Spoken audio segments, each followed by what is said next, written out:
Olá, começa agora o Saber Direito Debate. Aqui no estúdio eu recebo o advogado da União, Denis França, que é também professor de Direito Administrativo. Ao longo dessa semana, ele esteve no Saber Direito Aula, ministrando o curso Bens Públicos. As aulas abordaram a questão do conceito, classificação e afetação, regime jurídico, aquisição e alienação, utilização e bens em espécie. Doutor Denis, muito obrigado pela sua presença aqui no Saber Direito Debate. Eu vi que nas suas aulas tinham umas pessoas questionando sobre a utilização do litoral brasileiro, utilização de praias. A gente tem sempre uma impressão de que é liberado a utilização das praias, né? Porque toda praia que você vai tem um quiosque, tem alguma coisa, alguém utilizando comercialmente, inclusive. Isso é um equívoco grande, né? É verdade. Os bens do mar, né? Tanto o mar territorial quanto a praia, a faixa que é o chamado terreno, são os terrenos de marinha, que é uma faixa de 33 metros contados da linha pré-mar para dentro do continente, são não apenas bens públicos, como são bens da União. Esses bens, eles, para que sejam utilizados, né, principalmente aquela parte aberta, é claro, a União pode conceder ali algum tipo de exploração para os particulares, isso é plenamente possível. Tem pessoas que moram em terrenos de marinha. Em que condições? Então, sem dúvida nenhuma, em primeiro lugar, é uma exploração do patrimônio. Então, deve ser pago uma quantia, né? Normalmente, esse uso não é um uso gratuito, ele é um uso oneroso, porque as pessoas que têm lá enfiteuse, por exemplo, para que possam utilizar os terrenos de marinha, elas devem anualmente um valor que é devido à União. Mas o que você perguntou de quiosques e outras instalações que possam ser feitas ali, é necessário que seja formalizada essa utilização por meio de alguns instrumentos que a lei permite. Isso aí, o caso concreto é que vai determinar o mais adequado. E sempre tem que estar resguardado pelo interesse público. Não pode ser apenas a pessoa quer comercializar ali alguma coisa, quer botar sua barraquinha de coco, seu restaurante. Não. Tem que ter o interesse público. Pode ser, por exemplo, o interesse turístico, de fomentar a atividade turística, permitir que ali na região da praia exista aquele estabelecimento. Mas, sem dúvida nenhuma, essa impressão de alguns de que os bens, né, estão ali disponíveis, que a praia é de todos para a sua utilização natural. O lazer, a circulação, o banho de mar. Outras utilizações demandarão aí uma autorização específica, uma permissão, enfim. E na prática, como funciona? É mais na informalidade ou as pessoas seguem essa linha indicada pelo senhor? Olha, eu acredito que nos últimos anos vem evoluindo muito a percepção da necessária instituição do regramento legal. É claro que há 50 anos a própria fiscalização sobre esse tipo de atividade era muito pequena. E é evidente também que hoje vem crescendo cada vez mais essa observação, sobretudo nos grandes centros. Então, aqueles centros de atração, as cidades turísticas, litorâneas, capitais, que têm realmente uma demanda, é natural que o poder público esteja mais atento, porque é ali que, muitas vezes, a atividade comercial faz com que os particulares excedam aí nessa utilização. Mas existem aí muitas porções de praias, né? Nós temos praias, não posso dizer sem fim, mas são muito extensas as praias brasileiras, e sem dúvida vem sendo aprimorado nos últimos anos aí, no caso das praias, por parte da Secretaria de Patrimônio da União, que cuida disso, uma fiscalização adequada e a regularização. Às vezes tem alguém ocupando ali de uma maneira que é até útil, atende ao interesse público, etc., mas precisa ser formalizado. E, enfim, cabe ao governo, ao poder público, regularizar essa situação, tirar quem não pode permanecer, licitar as áreas que podem realmente ser utilizadas para essas finalidades, enfim. A venda desses espaços, então, seria completamente ilegal? A venda é ilegal. Os terrenos de marinha, eles são necessariamente propriedade da União, embora seja possível que se façam as concessões, né, por exemplo, para, sei lá, um quiosque, um restaurante, até outros empreendimentos. É possível, dentro de critérios ou autorização, permissão, com as suas características. Ou até pode ser estabelecida a enfiteuse, que vai dar ao proprietário um direito real de uso perpétuo.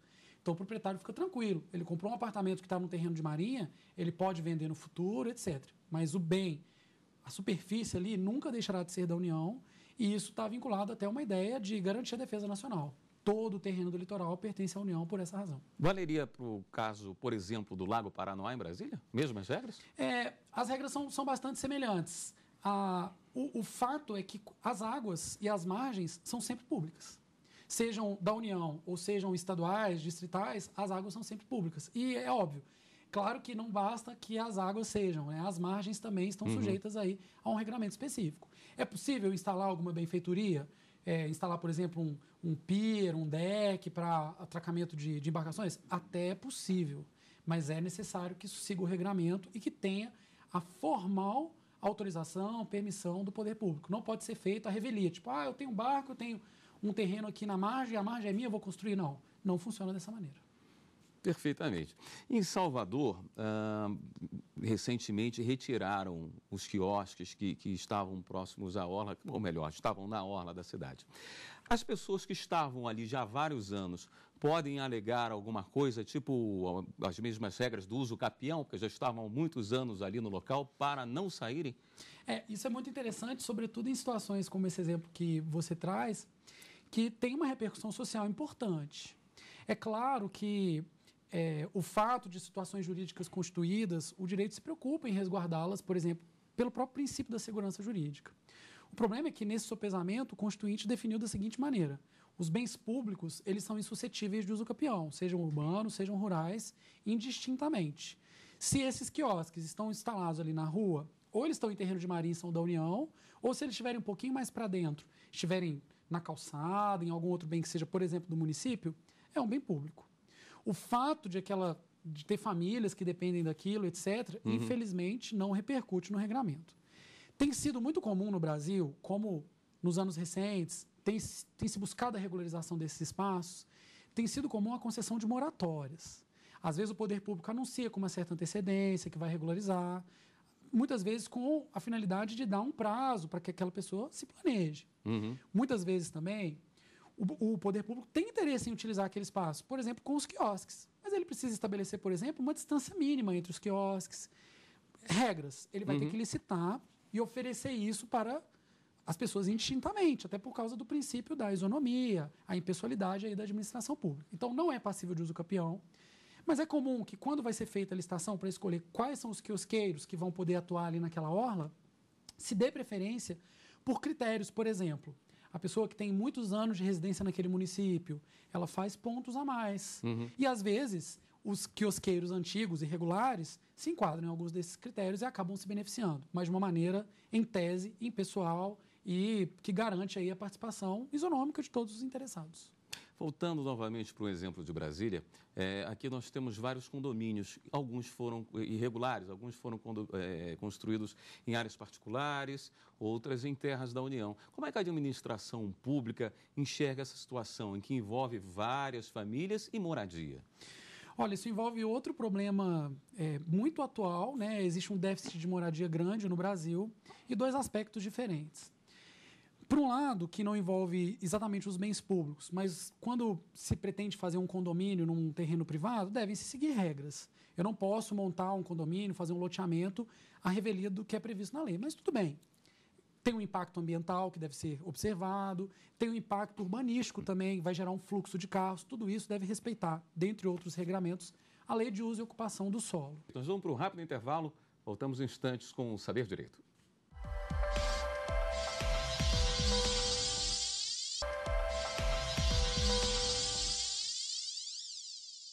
O programa Saber Direito Debate está de volta, hoje tendo o prazer de receber o Dr. Denis França, que durante toda a semana esteve aqui com a gente no programa Saber Direito.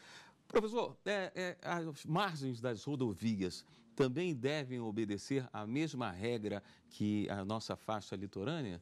É muito comum as cidades, inclusive, se desenvolverem em volta das rodovias, né? Como é que é tratado isso? A rodovia, quando ela é aberta, ela tem uma faixa de terra que é definida como do ente que abriu. Vamos imaginar, então, uma rodovia federal. Ela tem ali a faixa, não só a pista de rolamento, com acostamento, como uma faixa contígua, que certamente é um bem público. Nada impede que outras áreas contíguas sejam pertencentes a particulares. O certo é que, no caso de existirem terras devolutas nas margens de rodovias, elas devem, no caso de rodovias federais, elas pertencem, então, à União. Agora, o grande problema que acontece às vezes é que, com o desenvolvimento da cidade, essas cidades, às vezes, elas quase engolem a rodovia. Né? E isso envolve até um certo conflito. No caso de uma rodovia federal, o exemplo que estamos dando, e que são as rodovias que efetivamente levam, né, com mais frequência esse desenvolvimento, e dos interesses municipais. Então, é natural que, às vezes, surja a necessidade de se instalarem redutores de velocidade por causa da presença da população urbana e, não raro, acaba surgindo a necessidade de ser feito um novo traçado para a rodovia. O importante é que amanhã, se for expandida essa rodovia e o terreno contíguo utilizado para expansão for particular, vai ter que acontecer uma desapropriação. E, por outro lado, é muito comum que naquela faixa contígua que pertence ao governo, no exemplo, à União, as pessoas se instalem ali.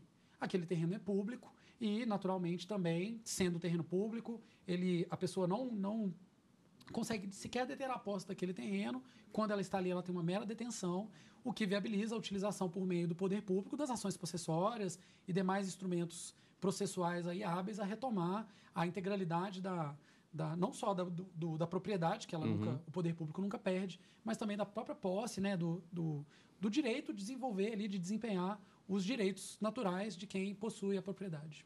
Pelo fato do poder público nunca perder o direito à terra que é a sua, ele é menos cuidadoso com essas terras? Porque parece que, às vezes, o senhor no primeiro bloco falava dessa meia-culpa que foi feita, olha, demorou muito para o poder público. Sim. Isso é uma situação muito comum e as pessoas se aproveitam disso? Pode acontecer. Eu acho que o regramento constitucional e legal ele é tão repetido, inclusive por isso, porque as pessoas tentam frequentemente. É natural que nós temos um número menor de bens. A União, os estados, às vezes, eles são muito ricos nesse sentido. Eles têm muitos bens, originários, inclusive, né? Desde, vamos dizer, a descoberta, o Brasil se tornou um ente autônomo e está tudo aí para o poder público. E nós temos um outro problema, a administração, ela se renova. Então, às vezes, entra uma administração que estava tomando conta melhor, vem um novo governo, não está tomando conta tão bem. Então, existe muitas vezes uma tolerância. O fato é que essa tolerância não gera direitos para o particular. Mas, durante aquele tempo que o particular ficou ali e usufruiu, ele acaba, sem dúvida, se aproveitando. Certamente, é muito mais difícil para um ente grande como a União fiscalizar tudo do que um particular. Um particular, alguém ficar um dia na sua casa, você sabe direitinho que tem alguém ali. E como a União toma conta de coisas, como a gente brinca às vezes, né? É da viúva. Né? Na verdade, os interessados naquilo são difusos, porque é toda a coletividade. Às vezes, o olhar de interesse não é tão grande, sem dúvida nenhuma, as pessoas se aproveitam disso. Mas não é interessante esse ente tão rico também fazer essa divisão? Sem dúvida, e faz. Existem previsões legais de concessões. Por exemplo, concessão de uso para moradia, concessão de uso até para fins comerciais em terras públicas, em terrenos públicos. Agora, isso tem que ser instrumentalizado adequadamente. O natural é que, infelizmente, o poder público, pelo número de atividades que ele tem que desenvolver, ele acaba sempre um pouco correndo atrás. Primeiro vem uma turma, utiliza inadequadamente, aí ele tenta regularizar. Sim. Mas temos diversos instrumentos legais que permitem, principalmente as concessões, temos diversas modalidades de concessão que permitem a formalização do uso, o que é bom para todas as partes. O particular que está utilizando já aquele bem tem uma segurança jurídica de saber que ele tem um contrato, que permite que ele faça aquilo de maneira legítima, com um prazo determinado talvez, mas enfim, de uma maneira benquista pelo direito, vamos dizer assim.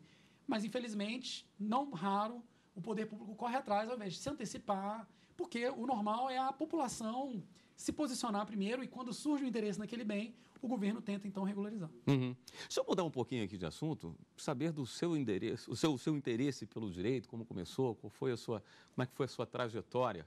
É coisa de menino ou chegou mais tarde? Não, até que não. Eu até tive, assim, alguns indícios, alguns momentos em que eu me interessei, mas não tinha nenhuma referência grande, assim, no direito, na família, por exemplo.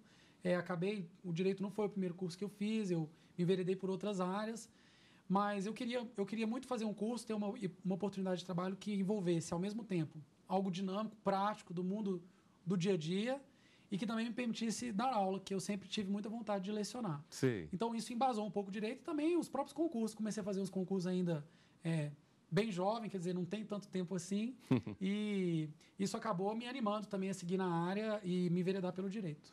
Mas, antes de chegar no direito, o senhor gastou uns bons semestres em outros cursos, né? É verdade. Eu antes de ingressar na faculdade de Direito, eu cursei Engenharia Elétrica, fiz um pequeno período, depois fiz a faculdade de História e sentia falta de alguma coisa, apesar de ter gostado das duas áreas. História mesmo, eu gostei muito, cheguei a a dar aula também, alguns cursos preparatórios na época. Foi muito boa a experiência, mas eu senti a falta de algo mais prático e eu acho que eu exagerei na dose, né? Porque o direito é excessivamente prático do dia a dia, o tempo todo alguém está atrás de você para uma dica, uma consultoria grátis, mas enfim, eu gosto bastante da área. Gostou de misturar um pouquinho a história do direito? Eu acho que o direito ele tem essa característica de... ele se relaciona com um mundo que é um mundo verdadeiro. Quando nós temos a oportunidade de estudar o direito com qualquer experiência de maturidade da vida, seja uma experiência acadêmica, seja uma experiência mesmo de tempo, eu acho que isso engrandece a nossa experiência com o direito. Sem prejuízo de que pessoas muito jovens, às vezes sem tanta experiência temporal, possam também fazer grande utilização dos conhecimentos que obtêm ali numa faculdade ou nos estudos por conta. Então, eu acho que essas experiências, apesar de, às vezes, não tão diretamente conectadas, são sempre muito úteis também, que nos permitem uma ampliação da visão, que eu acho que é o que todo mundo que se envereda pelo direito deve buscar. O direito é uma ciência móvel a serviço do dia a dia das pessoas e é instrumento para o bem-estar do homem, e não o contrário. E nas aulas? Graduação, pós, concurso, cursinho? Eu comecei com as aulas em cursos preparatórios no direito, né? Na época, eu residia em Juiz de Fora, dei aula em um curso preparatório lá, e foi uma experiência muito boa, que era o que eu já buscava mesmo, ainda antes de me graduar, eu já estava dando aula nos cursos preparatórios. Logo que eu me graduei, também pela Universidade Federal de Juiz de Fora, apesar de eu ter iniciado o curso de Direito na Universidade Federal de Minas Gerais, quando eu me graduei, eu fui aprovado no concurso para professor temporário da Universidade Federal de Juiz de Fora e tive uma experiência inesquecível. Lecionei na Faculdade de Direito da UFJF, Direito Administrativo, Direito Penal e Direito Constitucional. E foi muito bom, tenho muita saudade. Infelizmente, tive que deixar quando vim para Brasília, mas são experiências diferentes, né? A docência para os cursos preparatórios, que a busca dos alunos ali é um pouco diferente da busca dos alunos que estão na graduação, mas ambas igualmente, para mim, empolgantes. Apesar de adorar ser advogado da União, eu me sinto até um pouco mais professor do que advogado. Perfeito. Então, mais um intervalo aqui no Saber Direito Debate e voltamos em instantes.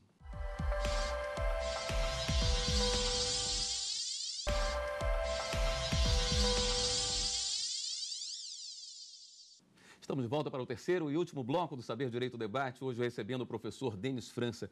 Professor, paralelamente ao seu trabalho na Advocacia Geral da União, o senhor está dando aula ainda? Sim, eu leciono em cursos preparatórios atualmente, continuo lecionando. Certo, vamos dar uma olhada no material que o senhor separou para a gente. Parece que não é tão fácil arrumar um número muito bom de livros nessa área, não, né? Eles são um pouco restritos, né? Em parte pode ser a minha ignorância, mas os bens públicos, eles são um tema, assim, que a maioria dos manuais, eu trouxe aí alguns manuais, fazem referência aos bens públicos. Não é uma disciplina tão extensa, apesar de ter regramentos legais muito extensos, e apesar de existir uma grande lacuna prática, profissional, de muita falta de entendimento dessa disciplina por parte do gestor estadual, municipal e até federal. Mas temos poucos livros específicos, eu trouxe alguns aí, e os livros, os grandes manuais de direito também, inequivocamente todos, tratam dos bens públicos, às vezes até com suficiência. Mas há livros que tentam verticalizar, aprofundar um pouco mais alguns temas. Bom, vamos a eles então.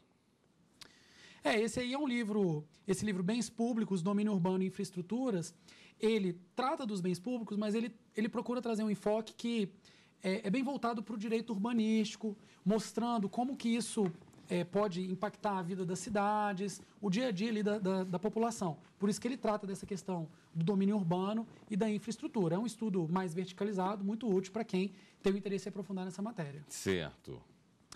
Esse livro ele é interessante e não é um livro comum. Mais uma vez, também é um dos poucos livros que eu conheço que tratam do tema dos bens públicos com alguma profundidade. Esse, em especial, tem até uma capa muito bonita. Eu, por coincidência, sou amigo meu amigo fez essa capa aí, o que até facilitou que eu chegasse a esse livro, um amigo meu muito querido. Mas ele tem um enfoque bacana, que é um enfoque econômico.